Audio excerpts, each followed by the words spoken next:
Hi guys, welcome back to my channel. Today I'm bringing you guys another finances type of video. I'm gonna be doing a bit more of this kind of content because one of my major goals this year is financial freedom. So I'm gonna bring you guys into the journey of me releasing myself from the shackles of poor money management. So at the end of February, I decided I wanted to track how I spend my money because I realized that I'm very unintentional when it comes to money. Like, I'm not in the driver's seat when it comes to managing my finances. At any one given point, I can't tell you exactly how much money is coming into my bank account. I can't tell you how I've spent that money. I can't tell you, like, I'm just very oblivious. Is that the word? I don't think that's the word, but I'm just very unaware of exactly how I spend my money, and that's something I think is the first step to financial freedom. So in January, hey, I'm gonna be very honest in this video, by the way, guys. I have never ever created and successfully stuck to a budget in my life. I'm 25, guys. In my whole 25 years of being on this planet, I have never created and stuck to a budget. So of course I wanted to change that in my year of financial freedom. So I created a budget in January this year, and I was not able to stick to it. And I realized that one of the reasons is that I don't actually know how to budget my money because I don't actually know exactly what I spend my money on. So I decided that I wanted to track my money for a month so that I'm able to see exactly how much do I spend on airtime, exactly how much do I spend on fuel. I think that kind of information is really gonna inform how I create my budget next time. So to give even more context to this video, I have a few sources of, I have a few sources of income that I work with. So one of them is a salary from Joanna K Cosmetics. I pay myself every single month from my business. And then I also get a check from Google every single month. I've gotten to a place where that's quite, it's not too bad. I'm not gonna say it's great that you can live a fabulous life off of it, but it's a decent amount.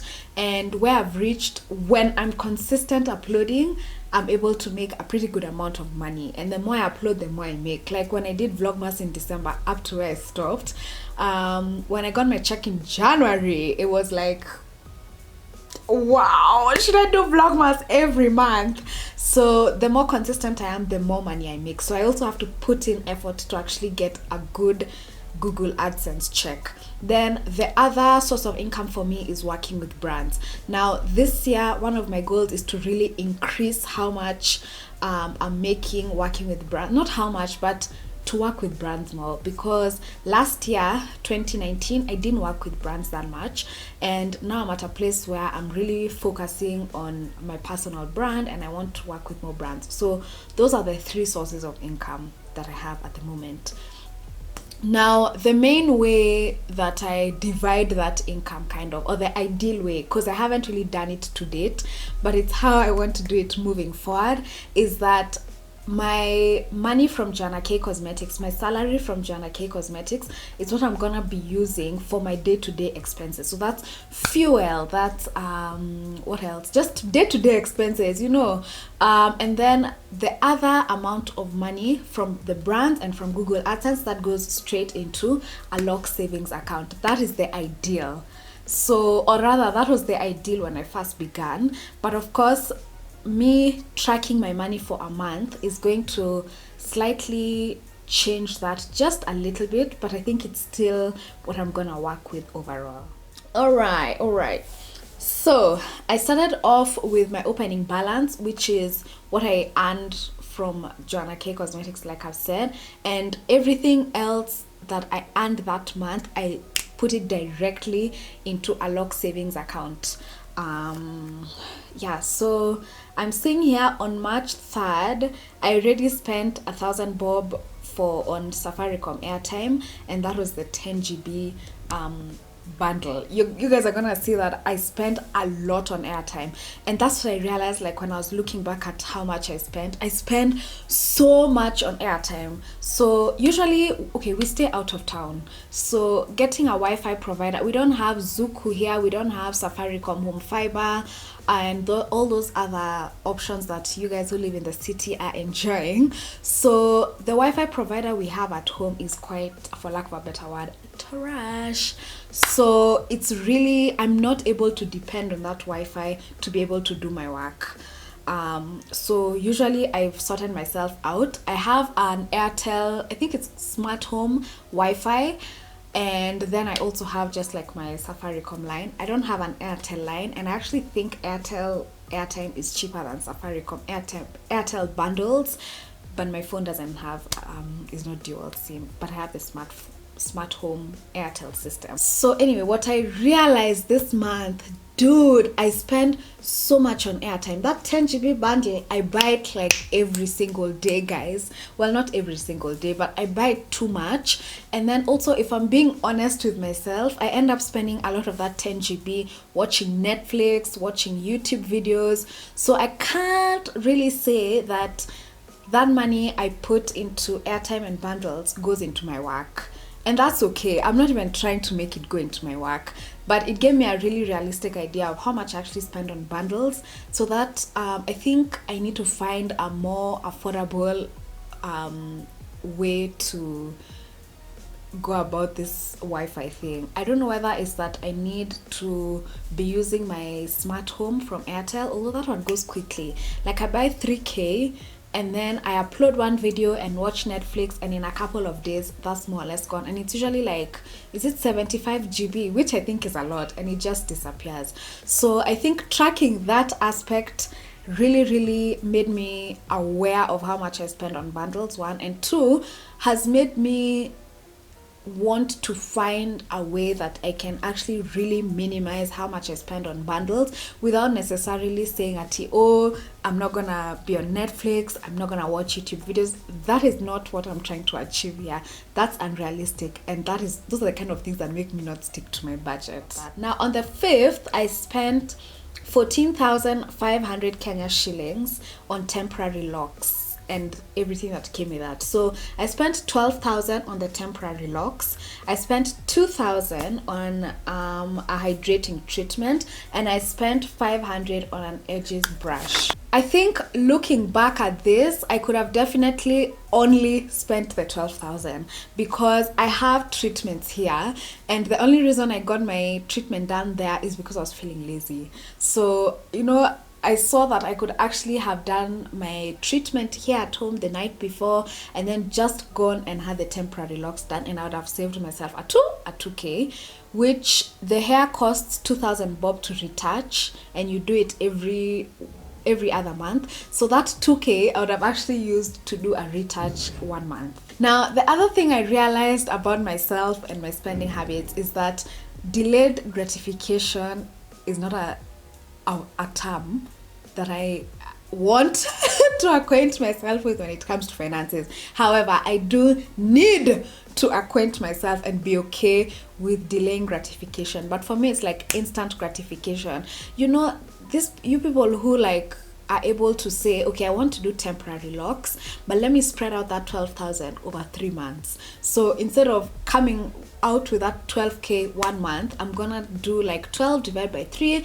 I'll say 4K, then the last month I'll go do the hair. That's something I really need to learn. That's something I need to learn. And let me tell you why I realized that I need to do this. It's because spending a big amount of money like that when you have a specific amount of money you want to spend every month can mess you up.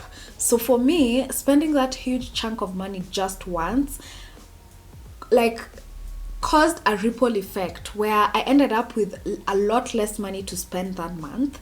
And I ended up, you know, like having to look at my savings like, I think I might need to dip a little bit into my savings, or looking at my business bank account, which is really bad, and saying maybe I can take a bit from here and then I'll pay back next month. So I think it would have been a lot easier on me if I had actually said 4K this month, 4K this month, 4K the last month, then I go do the hair. So delayed gratification, I think, is something I really have to learn when it comes to spending, because for me it's that I want to do it now, whether I have to take from here and here, and then, you know, I always say I'll pay back later. That's not the way I want to go. I really want to be more conscious and intentional and say, I want to do this, I don't have to do it now, so let me save a bit, and then do it.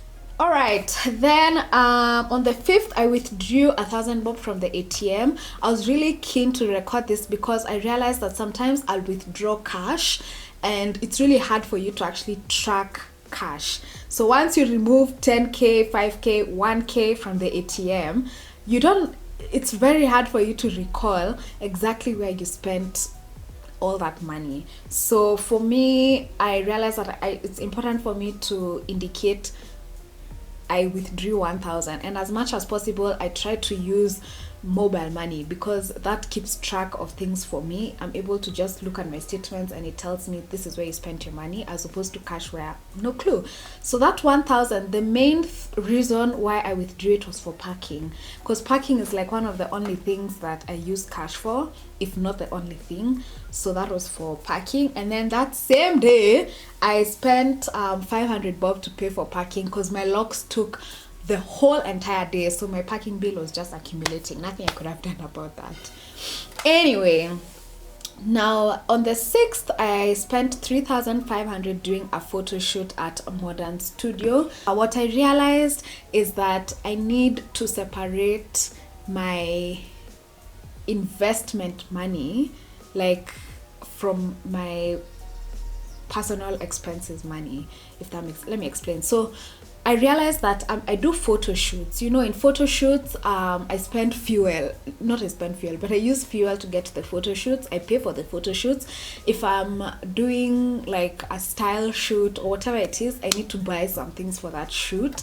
If it's even doing makeup tutorials and I'm buying makeup to create those makeup tutorials, I don't want to be considering that as a personal expense. So what I realized from tracking for this month is that I need, before I put the money from AdSense and brands into a lock savings, I need to be allocating a certain percentage into investing into my content.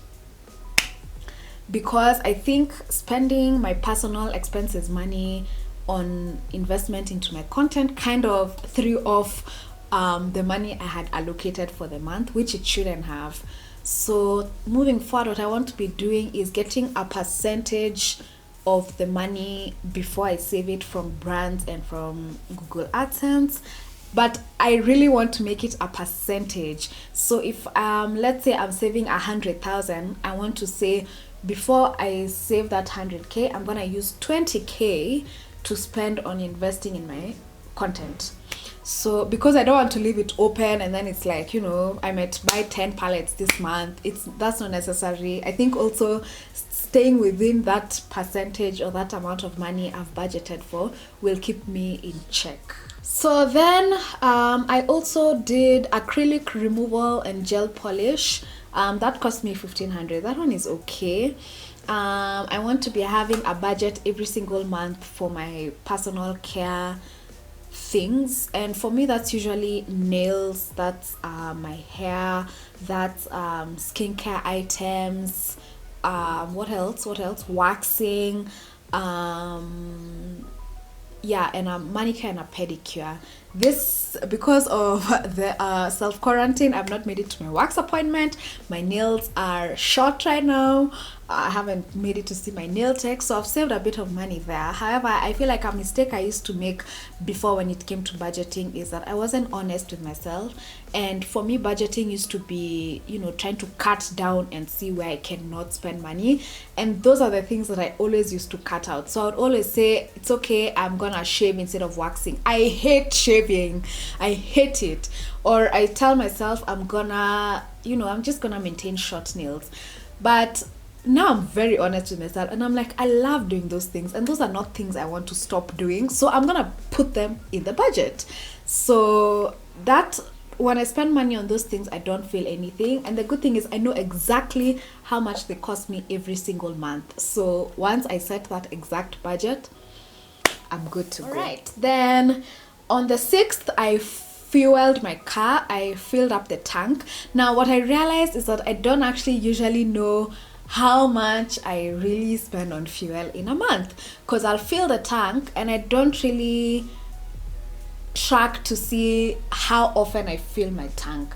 Now I think it's different every month, because some months I leave the house more than other months, but I think I can be able to come up with an average. So me tracking this month, I was really able to see how many times I actually fill my tank, and that's gonna help me be able to allocate money for fuel. And yeah, then on the 11th is the first time I actually spent money eating out. So it's Lent and I'm a Catholic, and one of the resolutions I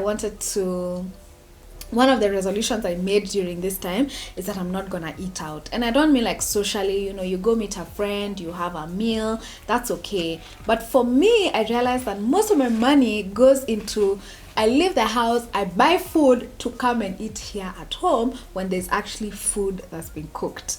So I decided that I want to take these 40 days to really cultivate that discipline of not eating out, not going to bring food to come and eat here.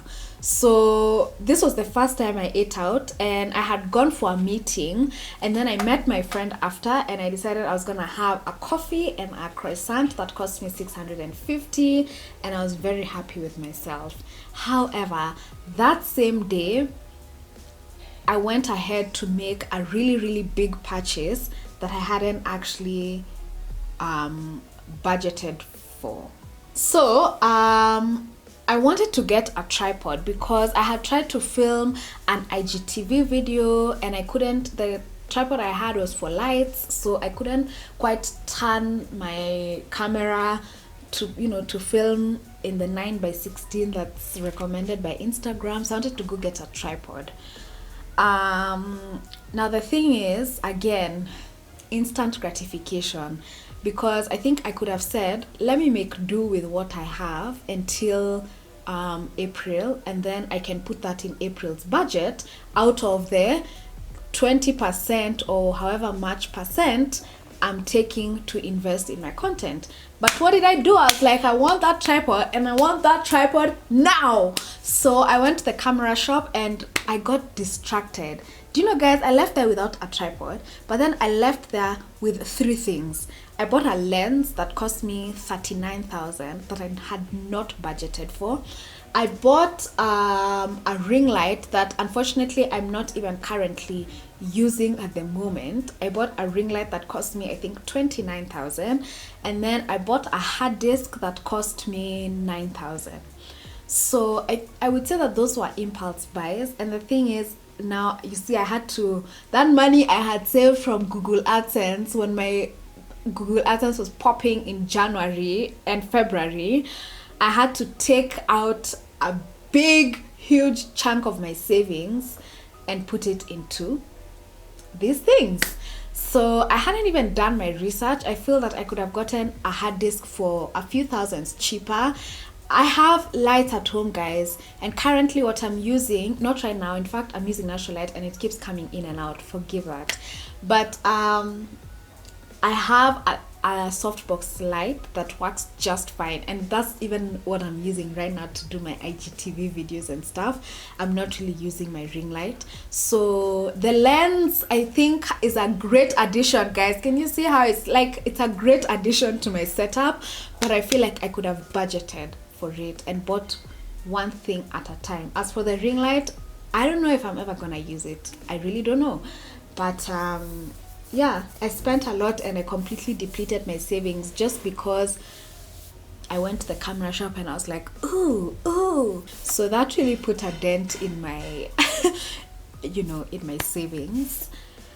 Yeah, and then now later on in the week I also spent 4,680 to buy a birthday gift for my brother. Now this is something I hadn't ever factored in when it comes to budgeting is that some months I actually buy birthday gifts for people, and since I know the birthdays in advance, I can actually put that in that month's budget. So either reduce how much I'm spending on, let's say, socializing and going to eat out with friends, and put a little bit more of that money into, you know, gifts and things like that. So that's something I hadn't really budgeted for, well, I hadn't really considered in the past. Now, for the next things I spend money on is mainly more airtime for bundles. What else?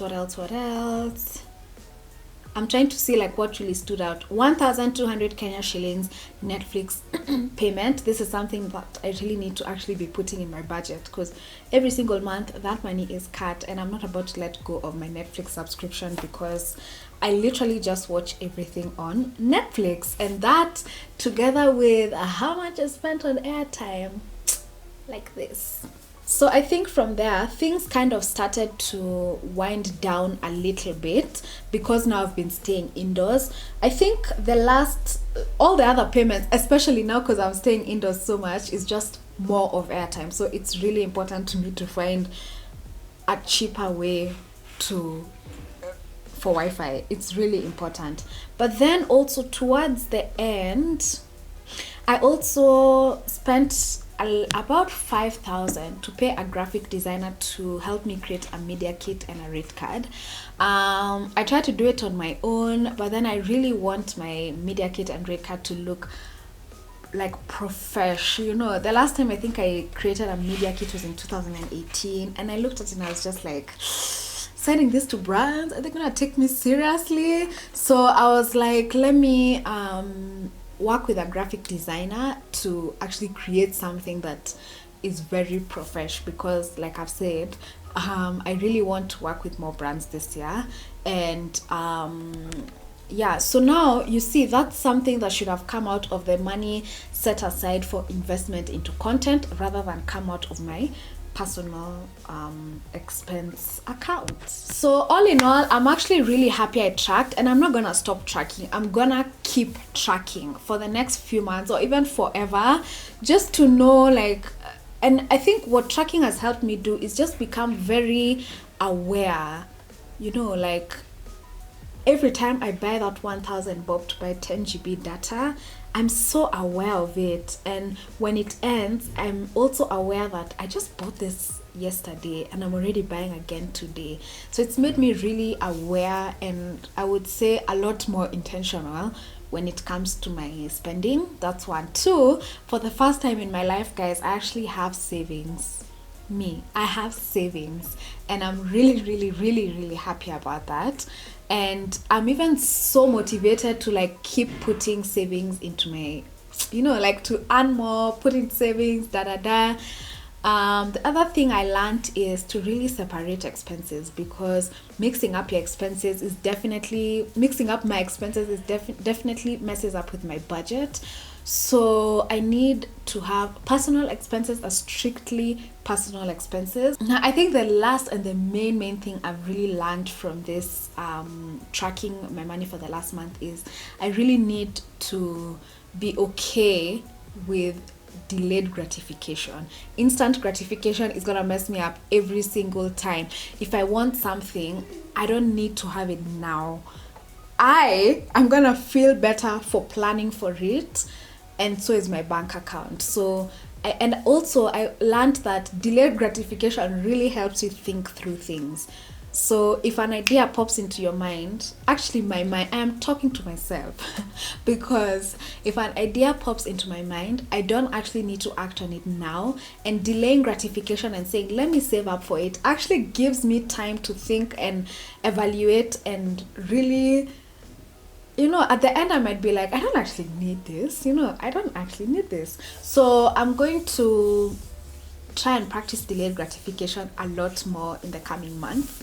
And overall, I think the tracking experience has just made me feel like I'm in the front seat. I'm in the driver's seat of my finances, which wasn't the case for me before. I really felt like I had taken a back seat when it came to my finances. So I really encourage you guys to just try. If you've done it before, then you know how powerful tracking your finances can be. So I encourage you to try and track your finances. If you haven't, you're gonna get shocked and you're gonna feel like you're in control, and I definitely think it's gonna go a long way to helping you achieve whatever money goals it is that you have. So I think that's it for this video. Thank you guys so much for watching. I know it's a bit long, but I had quite a bit to say, but I still do hope that it was helpful to you. Hit that subscribe button just in case you want to stick around and be notified when I upload a video, and give this video a thumbs up. You can also leave me a comment telling me what you thought, telling me if you've tracked your finances. Just tell me something in the comments down below. I'm gonna see you guys in my next video. Bye.